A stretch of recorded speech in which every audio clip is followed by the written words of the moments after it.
Hello, it's Gorchs here, that's Gorchs. This is your daily work break and you are well on your way to making self-care a habit. Today's work break is all about fighting perfectionism. You know that one little thing that you just want to get right, that's so important and you definitely cannot send the project off before you've gotten that one right. You sure though? Let's get right into it.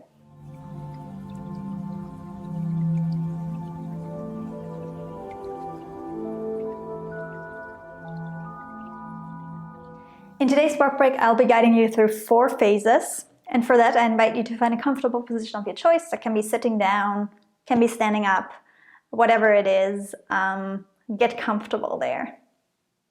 And once you've found your position, you're going to stretch a little bit. So while I talk, I invite you to simply find a few stretches, find movements that feel good to you. You can roll your neck. Give yourself a massage. I will not be physically guiding you through these stretches, so you can just do them as they come up. And give your body some love and listen to this work break. All right, the first step of fighting perfectionism is always just noticing it when it comes up. So whenever you're working on something and your mind is like, oh, I need to get this right. I need to get it right. It's not perfect yet. It's not the way I want it to. What's wrong with me? When you hear that voice talking to you, I want you to notice that. And once you notice that, you can name it. You can give your critic a name. So, for example, my name is Kim, and my inner critic is called Mick. It's just that voice that comes up when I'm thinking, it needs to be perfect. I'm like, oh, Mick is there again. And you don't have to send them away. But you can notice it and say like, okay, that's what's happening right now. And when you've done that, then we're going to move on to the second part of fighting perfectionism. And that is to ask yourself, okay, what is really behind that voice, behind that critic saying it's not perfect or it needs to be perfect in order for me to send it off? What is it? Why is it really coming up? Am I afraid of the criticism? Is it something inside of me? Am I afraid of not being good enough? What is really behind it? And when you realize that your inner critic is coming up and talking to you, you can say that in your mind, be like, okay, this one is there. And then ask him or her or them, why are you here? What do you want? What do you want from me? You can literally go into a conversation. That's part 2.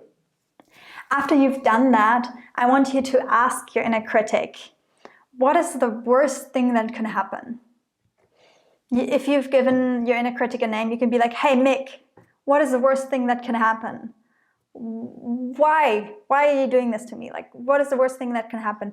And I invite you to go into that worst case scenario. Listen to your inner critic. Listen to your inner critic tell you what the worst case scenario is. Because very often it is not a life or death situation.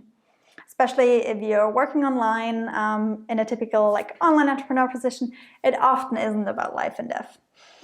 Definitely let yourself go into that worst case scenario. Let yourself be drawn into and look at it. And ask yourself, how bad is it really?